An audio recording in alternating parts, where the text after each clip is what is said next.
guys? It's Coach Phil, and welcome to an episode Deep in the Game, man. And as you can see, I told y'all we have something. Mr. Worst, man. My dog, Vernon Adams Jr. What's good with you, brother? Yes, sir, man. What's up? How you doing? I'm living, brother. I'm living, man. So you had an incredible season. We're just gonna jump right into it, man. You went for, let me just make sure I got my numbers correct. 4,769 yards and 31 touchdowns, man. You were balling. What got into you, man? Oh, man. Last season was definitely my best season as a pro. I got guys around me, you know what I'm saying? Those are numbers, that's a stat, a quarterback stat, but the guys around me, man, the O-line, the chemistry they built throughout the season to just getting better each week and protecting me. Smoke being back there, being a great receiver out the backfield as well. And everybody know about our receivers, man. We got the best receivers in the league. I think we have the best receiving core in the league. And if you guys want to try to line them up, go ahead on Twitter and see what y'all can do. But I think we have the best core in the league. Hatch, do-it-all guy. You know what I'm saying? He's a straight dog. One of the best receivers I've ever played with. Javon Catoy, man, just a big guy, super fast. Guys are scared to tackle him, man. So I get him the ball. I threw him a couple flats and like a 5-yard flat, and he took it up 68, 70 yards. You know what I'm saying? So against Edmonton, that was crazy. Exactly. So on the stat sheet it says Vernon Adams 1 for 1, 70 yards and a touchdown.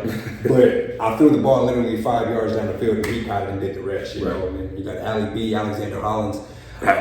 Batman, you know what I'm saying? That's my boy, man, who jokes around all the time, but a hell of a player, route runner, one of the best route runners I've ever seen. We had Lucky last year, taking the top off, doing things for us in that game. Justin McInnes, he came up big, you know what I'm saying? It was tough because I didn't really get any reps with him in training camp last year, because he was like with the 2s and 3s and stuff. But man, it's when he got out there and we played that first preseason game together, threw him 2 touchdowns. It was like we were right there, man. So loved having him, and of course my boy D Rhymes when he was with us. Yes, sir. Shout out to the city boy, Mr. Head Top. So shout out to my boy forever. So for you, man, back-to-back seasons, man. You got to BC the season prior when Nathan Work was starting. Went to the West Final. Then this year, being the starter, being the main guy, you got to the West Final. It was a tough one. And I obviously could tell that I was in the building. I saw what happened, man. Let me ask you straight up. Was there anything different about the game plan that you guys had? Because coming off of the Calgary game, you were all over the place. It was a great game. Yeah. But something happened after that first drive that I saw was you got a little away from the run. Were you trying to just attack them to show we weren't scared, or hey, just how the game went? Oh man, that is a great question and a tough one, because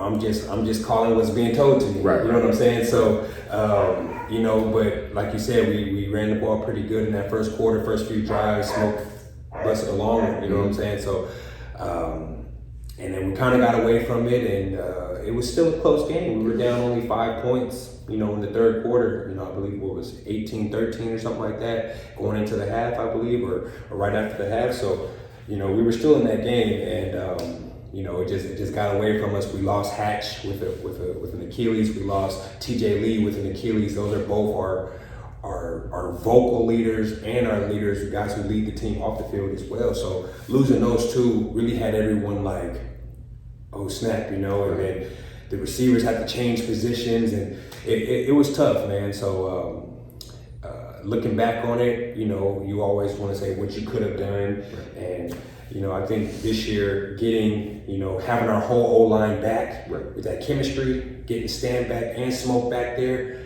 I think it's going to be a really good opportunity for us to open up that run game a bit.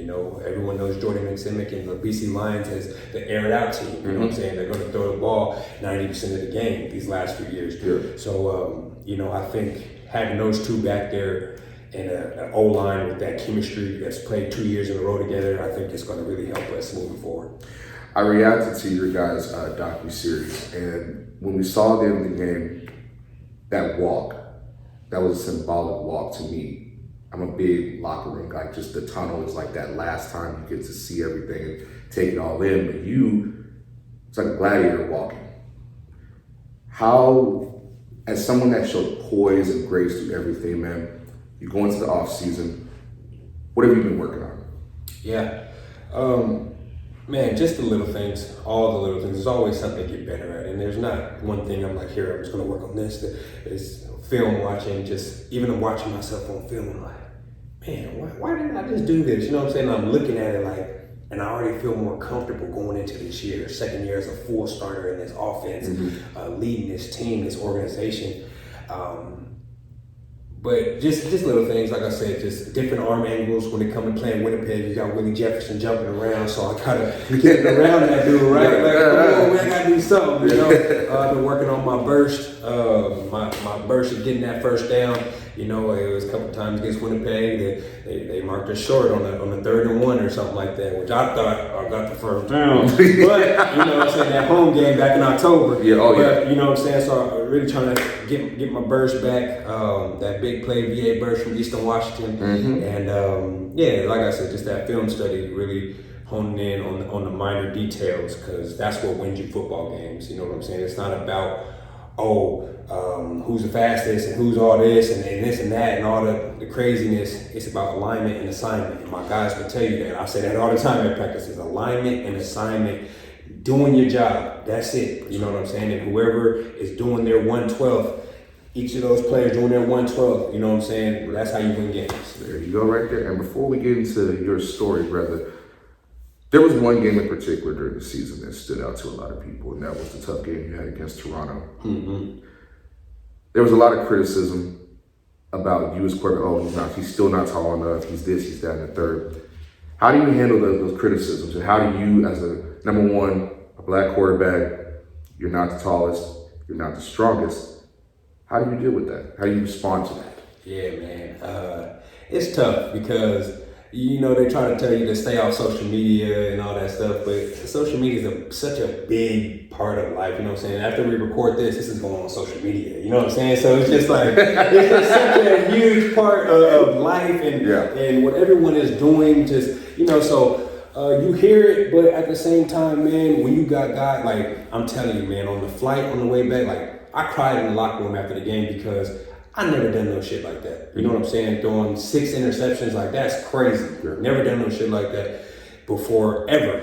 And so just breaking it down in the locker room, you know, I was crying because I felt for, I let my team down. Because if you look at the game, you really watch the film, we was in that game until the 6th interception. That's why Rick kept me in the game, because we were still in that game. Our defense was balling. Offense, we were just on and off. And, you know, I was throwing picks and just, like I said, just doing too much. And, you know, so it is what it is, you know. But like I said, when we got on that plane and all week the next week, my team was just keeping me up. Like, yeah, you still that dude. Like, you still our guy. We still believe in you. Forget the outside noise. And it is what it is. And honestly, man, them Toronto DBs, they was playing all zone. Nobody in the CFL will stick any of my receivers man to man. Nobody. They all play zone. That's it. So, yeah. Go back and watch the Toronto film and see if any of them got any of those picks off of man-to-man coverage. No, it's zone, just sitting there, and gonna go get it. Which, y'all did it, but stick our guys one-on-one to guarantee you something happened. Middle interception, Robertson Daniels, sideline. Oh, I counted. I did my homework. Yeah. And you had one more in the middle, which was the one that you guys were only down, I think, 6 or 7, and it was the one you threw it across your body.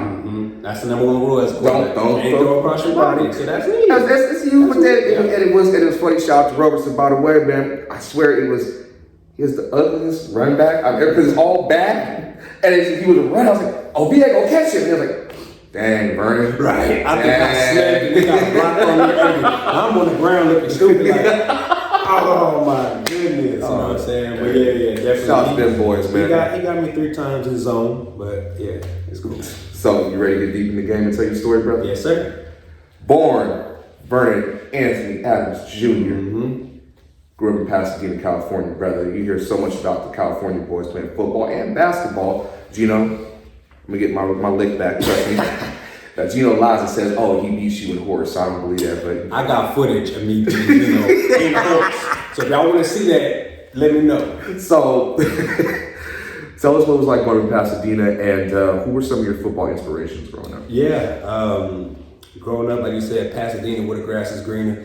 A lot of athletes out of there, but a little rough neighborhood a little bit, but it's either you're going to choose right or you're going to choose left. You know what I'm saying? And growing up, you know, where I played, a lot of my boys, man, even to this day, like some of them could be in the NFL because they were so athletic and so good, but they just chose to go left. You know what I'm saying? And whether that was gangbanging or just anything else, you know what I'm saying, that just wasn't right, you know what I'm saying? And, you know, as a youngin', you know, you're probably a follower at first, you're trying to find yourself. I started to veer that way a little bit, but, you know, growing up, both my parents in the house, my dad saw it, pulled me to the side and pulled me to go right, took me to the private school, Bishop Alemany High School, we'll dive into, but, you know, like I said, a city full of athletes. I loved it there, growing up there, and just my time there spent at Jackie Robinson Park for the Pasadena Ponies. So wow, yeah. Jeez, man. So who were some of your football inspirations? Oh yeah, sorry. Growing up, I started watching football in 1998. With my dad, he just had the Vikings on, Minnesota Vikings. Oh. And so ever since then, I've been a Vikings fan, watching, you know, Randy Moss, Dante Culpepper, Chris Carter, Jared Allen, Michael Bennett at running back. Just those are my guys, you know what I'm saying? And ever since then, just been a Vikings fan. So huge fan of quarterback play, period. Even to this day, when I'm watching games, I don't really root for anybody. I like good offense. You know what I'm saying? I love good play calls. I love good schemes and things like that. So, but yeah, I'm definitely a Vikings fan growing up. No wonder you like to sling the rock, and you're in the perfect offense for it, man, because that 98 offense, man. Jake Reed, Chris Carter, Randy Moss, Robert Smith, I believe it, yeah. Chris Palmer, them Yes. see, come on now. Yes. Yep. So you went to Bishop Alemany High School, man. In your last 2 seasons, you threw for 5,234 yards, 49 touchdowns. You rushed for 19 touchdowns and had a 22-5 record, man. But at the same time, you didn't get really recruited that much. Was there any knocks against you that people had, or was it the numbers game? Man, honestly, back then, the short black quarterback thing wasn't a thing. You know what I'm saying? So Russell Wilson was like the first one for real, you know, and he did that transfer in college, you know, but because I played in the top division in California, you know what I'm saying? Division I, who plays against Servite, Mater Dei, the Orange Lutherans, the Crespies, the big schools, you know what I'm saying, in Cali. And we went 12-1 my senior year, and shoot, like you said, I rushed for like 900 yards my senior year, threw for 3,000, and only had Eastern Washington and Portland State. But Young Bucks, that's all you need is one. That's all you need is one. You know what I'm saying? You don't need 52 or whatever. You just need one. You know what I'm saying? So, and I was blessed and grateful for Eastern Washington giving me my first scholarship. You know, so they offered me late in my senior year, back in November, the end of November, and then Portland State came the next month, and you know, the rest was history. I'm gonna tell you right now a little something funny. I remember the first time I heard about you. Because you're a grade ahead of me, so you were a senior when I was a junior. ESPN Rise, and they mentioned something about you. So I'm like, who the hell is Vernon Jr.? It's just the name stuck out. And so I looked up, I see the footage, I was like, motherfucking ball. And the camera made it look like you was tall. I was like, oh, cool, but now look at me like 5'9", 5'9". I'm like, what? What? Like, and then the comparisons were always, as we get into talking about Eastern, it was Russell Wilson. So when you got to Eastern, shout out to my OG, G Hurd, over at Riverside, man. That was one of your teammates. Tell us what it was like playing at Eastern, man, and that time period before you got to Oregon. Definitely, man. Eastern Washington, man, it was a great experience. Our head coach when I was there is Bo Baldwin, who is now the quarterback coach in Calgary.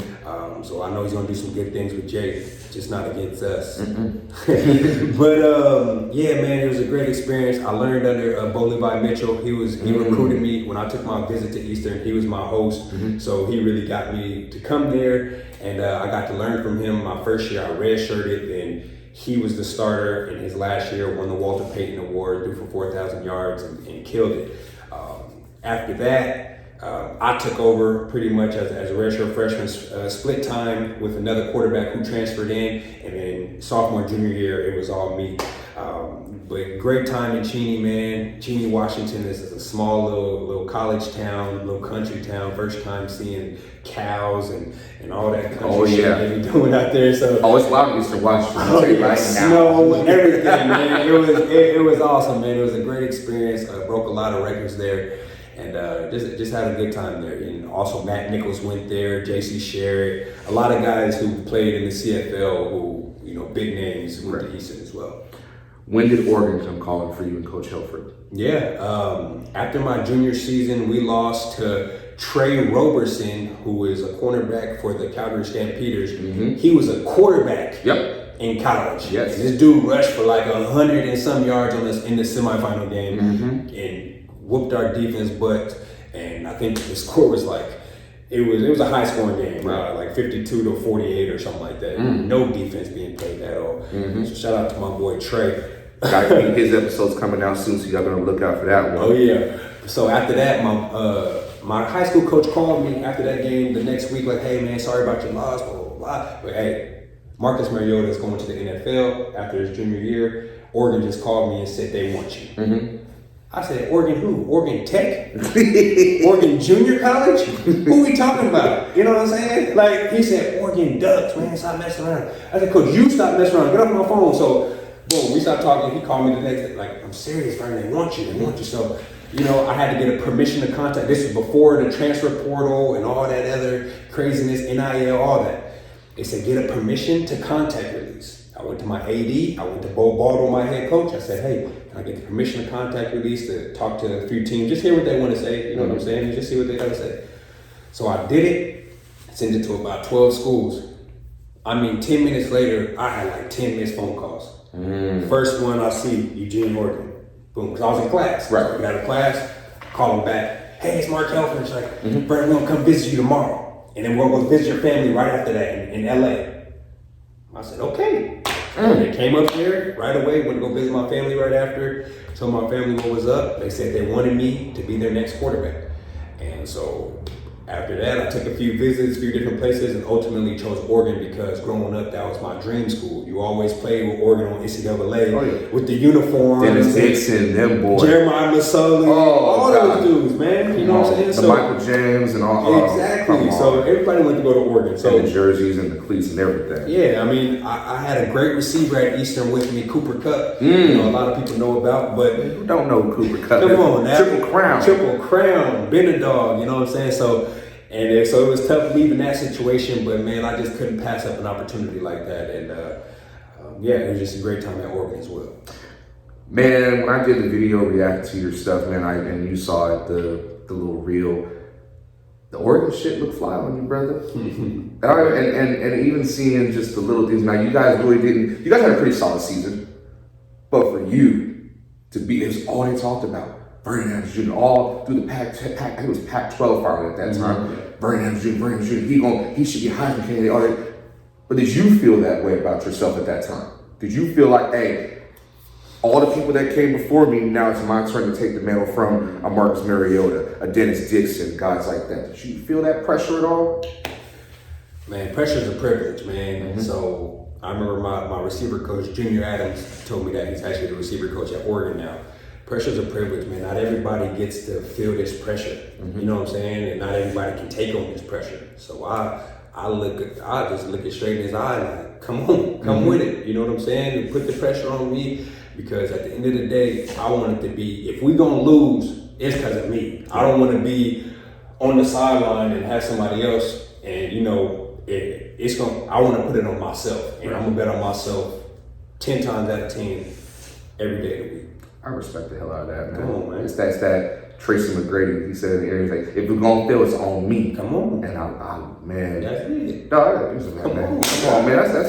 It's that pressure, man. A lot of guys, they say, they get all the letters and all that, and I'm a dog, and then they get there. Your moment too big. And they sit there. They call that the fog of war. You know what I'm saying? Yes. Guys who practice All-Americans and do all that stuff in practice, and then you get to the game and it's a fog of war. Because you in a war now, you versus the other team. But now it's a fog. Like, oh, where all that shit what you was doing in practice? All that lockdown, all that route running, all that throwing, like, come on, all that 7-on-7 stuff you've been posting online and stuff like that. Oh. Like, where it's at? And if I want to see it 11-on-11, or in our case, 12-on-12, you know what I'm saying?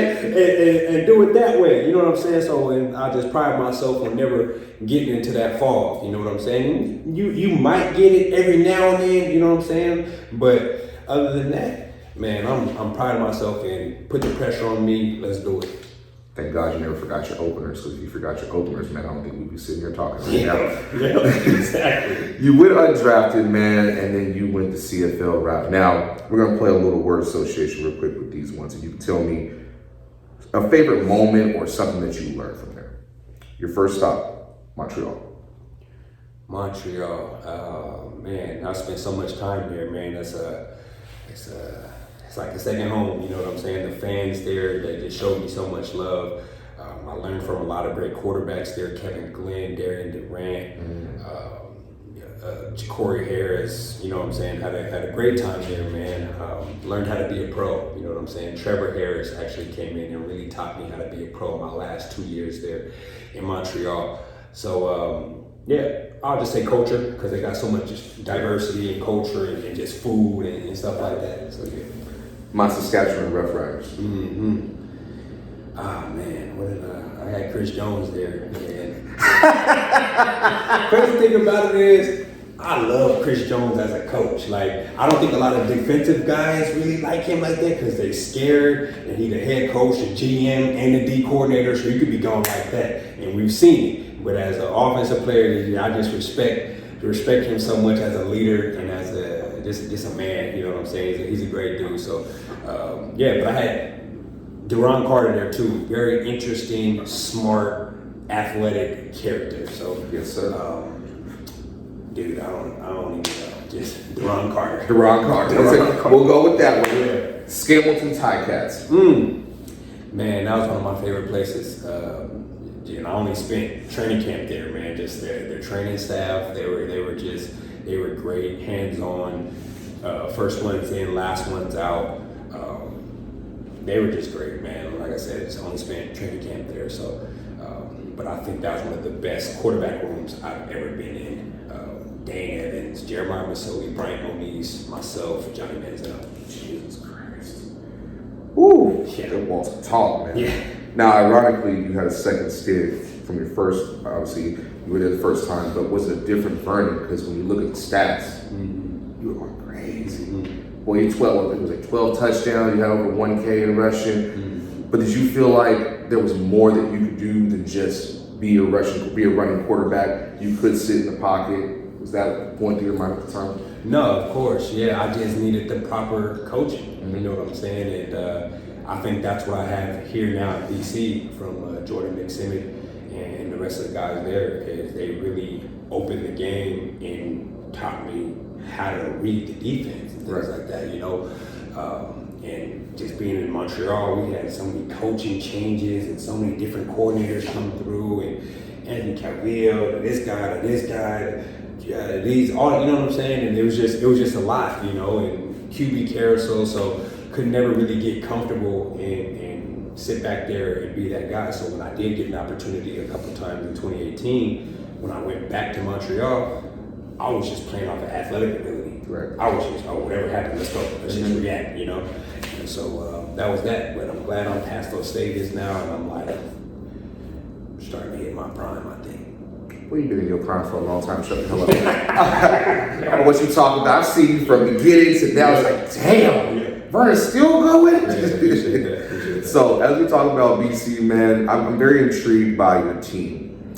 Your team is an air it out type of team. And obviously, RP, shout out to RP, man. Yeah. Somebody I look to. That defense is crazy. Oh, yeah. But could you, without giving away the sauce, could you give us a little example about your offense? What makes it so just an air it out offense, but still when you mix in smoke, and now we stand back, you did lose Dom, you did lose Lucky, but what is the offense like? Give us a little example. Like, I don't know, not when that's like Give me a dummy call. Okay. So I would say it's that West Coast type offense where you're tagging everybody. So you're telling everybody what to do. So there's no confusion. And in our offense, we motion a lot of guys and go in a lot of different formations. So when I was in Montreal before I came here, it was real simple. It was just 32 black scat cat.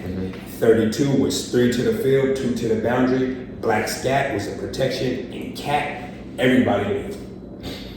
And that was it. So we just said 32 black scat cat. Everybody knew what to do. You know what I'm saying? But over here, it's like spread right.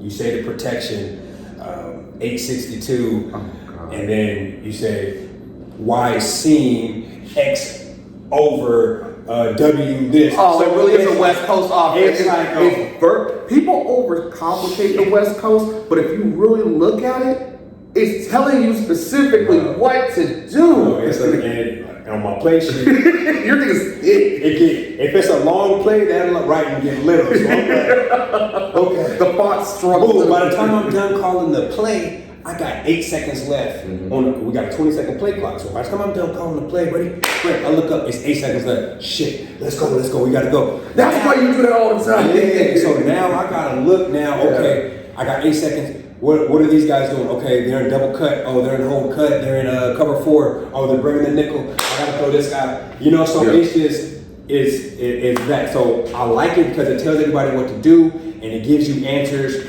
And then you got motions and all that stuff, but you just gotta be ready to just go and play. You know what I'm saying? So, but I really like it, man. I think we mentioned it before. I mentioned it before, but my favorite game you had was the playoff game against Calgary. I've seen a lot of your games, but that, as a fan of yours, not on some kissing the ass type shit. I'm talking about like that was the purest game you ever played. I saw everything flowed perfectly. You took care of the ball.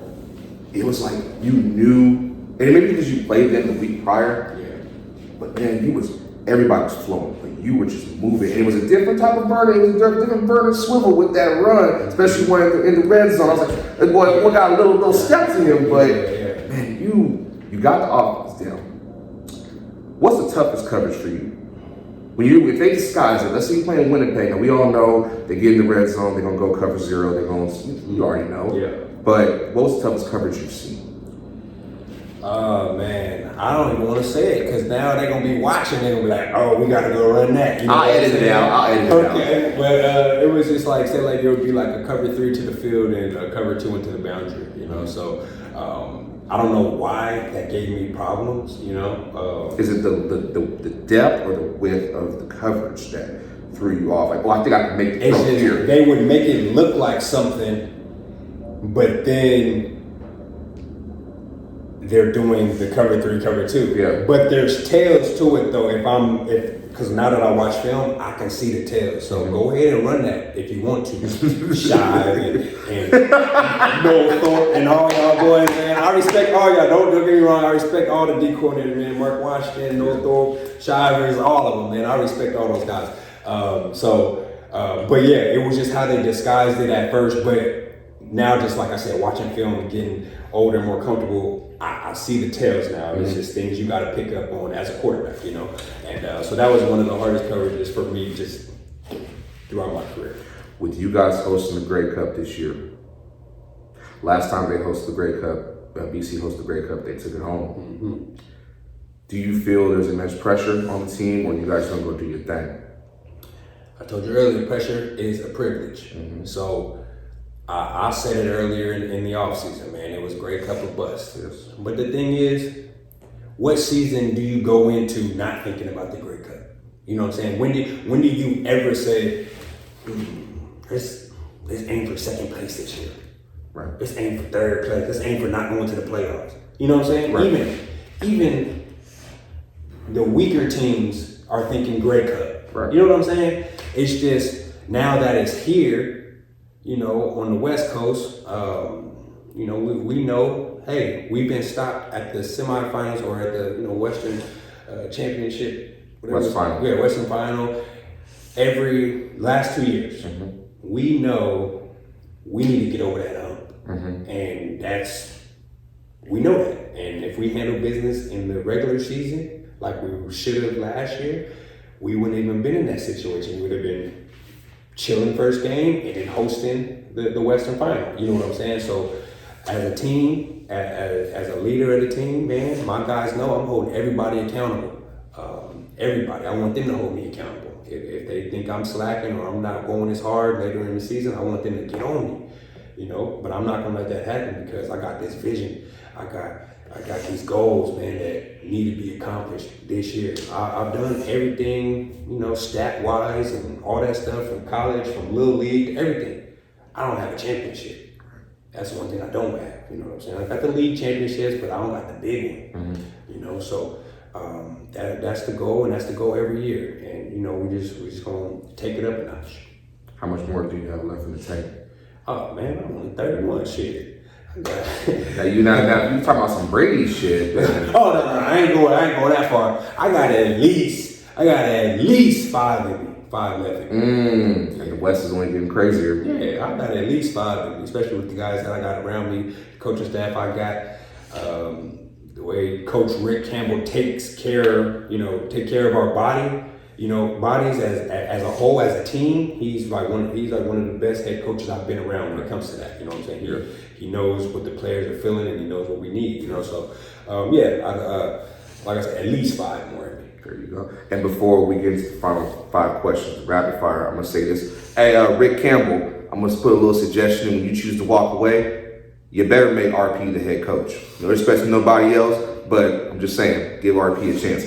Anyway, the devil is alive. You ready for the final 5 questions, man? Yes, sir. All right. Best LA rapper of all time. Man, I'm just gonna go with Nipsey Hussle, man. You know, there's debates on everything. You know what I'm saying? And I just think his last few albums, he just really spit a lot of knowledge. And, you know, took care of his community and was a great leader of men. You know, y'all don't have to think that, but that shit is me, you know. And, yeah. Favorite Nipsey Hussle song? Victory Lap. Even Dedication, man. Just the motivation of that song, Dedication, man. It's just it just keeps you going. And that's it. You just want to keep working and stay dedicated until you accomplish your goal. Prolific, so gifted. Come on, man. I'm the type that's gonna go get it. No kidding. Yeah. I can't say the next part because I ain't drinking switch. So you already know. I know what's up. In front of your building. Yeah, exactly. Are you a Madden guy? No, I'm not. Really? Yeah. I stopped playing Madden when it was Richard Sherman on the front end. It was Madden 25. Like it wasn't even 2025 yet. It was just called Madden 25. I think 25th year or something like that. I don't know. And that was the last one. Now these new Maddens, the way they juke all slow and spin slow, like I don't mess with all that. So yeah, I ain't played Madden since then. I ain't gonna hold you. I mean, you get bored after a while playing online, man. So I do put CFL guys in there and give them realistic rates and all that. So I did make you, man. I put you on the Bengals though, just because I can't put you on the Lions of Detroit. So I put you on there and bro, your running animation sucks. And it's because you run on a swivel called the hood style. And I'm like, why are you running like this? Like shit. But that's why I don't mess with it. That's why I don't mess with it. What do you like to do in your spare time? Oh man, I train in the morning, and then after that it's family time. You know what I'm saying? Whatever stuff with my kids here, call my other kids, you know, where they're at, and just hang out, man. I don't be too flashy and all that. I do staycations and little stuff like that, nice dinners and stuff, but I'm not into all that other stuff. I can tell, man. You're more of a homebody. Homebody, yes, sir. I guess my last question for you would be, I had one in mind, but I think you got any questions for me? What do you think about LeBron James and his legacy?